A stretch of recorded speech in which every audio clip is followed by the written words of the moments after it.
1991 was a huge change, and it had a terrific impact. I mean, Dr. Manmohan Singh, who is no longer with us, he was the principal architect of it. Mr. Narasimha Rao backed him as Prime Minister. It started a whole set of reforms. Subsequent governments also followed through. I think we are now at a stage where the economy has become much more complex, and you need a new set of reforms to deal with the more complex challenges that we face.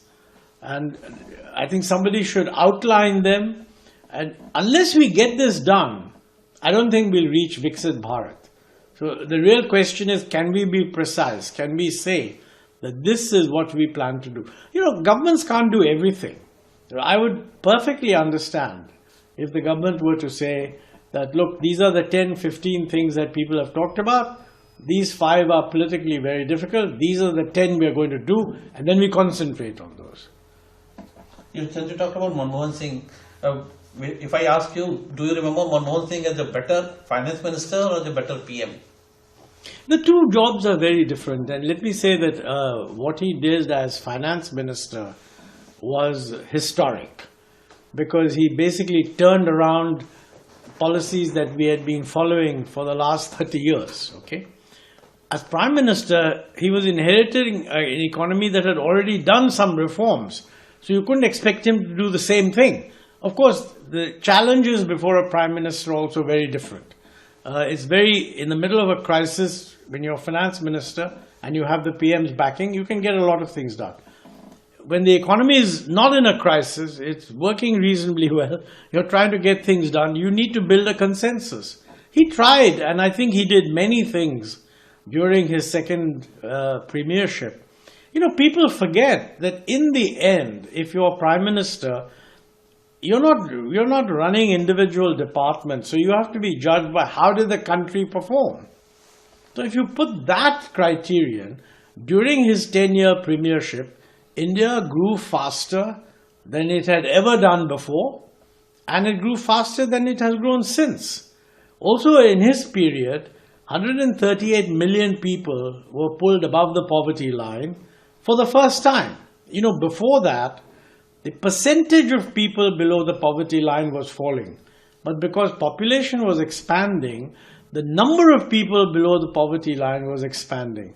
During the UPA, 138 million people were pulled out of the poverty line, which had never happened before. So now, this is the result of the cumulative effect of all the government at the time, and there would be some failures and some successes, etc.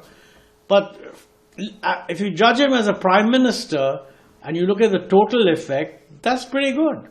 And I think another very important achievement at that time was the achievement regarding freeing India from nuclear restrictions, the Indo-US nuclear deal. I mean, I've said this in other contexts. I think that thing is wrongly focused on as if it was an India-US deal. It was an India-US deal, but the important thing about the deal was that it removed restrictions that were placed on India by the nuclear suppliers group, which were imposed on any country which had a nuclear explosion but had not signed the NPT. Now, we didn't want to sign the NPT. I mean, previous governments also. Unfair. It was an unfair treaty because the NPT said that 5 countries can have nuclear weapons and the others can't. And we felt that's not fair. We were quite willing, by the way, to have universal disarmament. So we told these countries, if you want to get rid of nuclear weapons, fine. We won't have nuclear weapons. But if you are going to have them, then we are also a responsible country. We cannot be without them. Now, when Vajpayee Saab exploded the Pokhran 2, the US imposed a lot of restrictions, the West imposed a lot of restrictions. I think Mr. Vajpayee realized that, look, we must persuade the West that they are wrong. And I think to his credit, he restored the relationship back to where it was before the explosion, which means that the extra sanctions were removed. But the NPT sanctions still remained. And if we didn't want to sign the NPT, we couldn't even import uranium for running our own nuclear reactors because our domestic uranium supply was running short. So Dr. Singh was very concerned that part of India's forward movement should mean getting rid of these restrictions on technology transfer because of the NPT non-signature. Okay? And the Indo-US deal could only happen if the NSG restrictions were removed.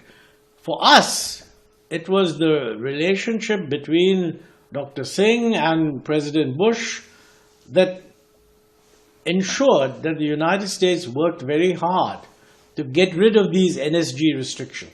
You can take it from me that without the US agreeing to do that, none of these other countries would have agreed.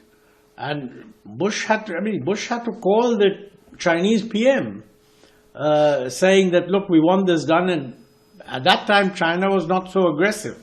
And the Chinese didn't oppose the removal of NSG restrictions. You know, what that has done is that it provided the basis for a much expanded set of technology partnerships and military partnerships between India and the United States, which the present government has expanded on quite a bit, which is good. But this would not have been possible without the Indo-US nuclear deal. And let me say that if Dr. Singh had missed that critical moment, once the present Chinese regime came into power, there's not a chance. They have not subsequently allowed us to get any further. So frankly, it was in time-wise, it was very, very critical. And I would regard it as one of his major achievements. And by the way, he did that, against opposition within his party, strong opposition from the left. I mean, he had to do a lot of political maneuvering, in order to get it through. Because the left actually had a vote of confidence and wanted to vote the government out. Yeah. He was able to avoid that problem because he was able to get President APJ Kalam to speak, former president, to speak to Mulayam Singh Ji and persuade him, tell him that, look, as a scientist and a very distinguished Indian, I'm telling you this is good for the country. And Mulayam Singh Ji agreed. And he came in to support the government. So I personally, when you say finance minister, prime minister, I think his role was different. There's no doubt that as finance minister, that's when he basically changed economic history. But as prime minister, he handled a very, very complex and difficult situation with a fair amount of political skill. And after all, you wouldn't have got the high growth that you did and the reduction in poverty if things had not been well managed.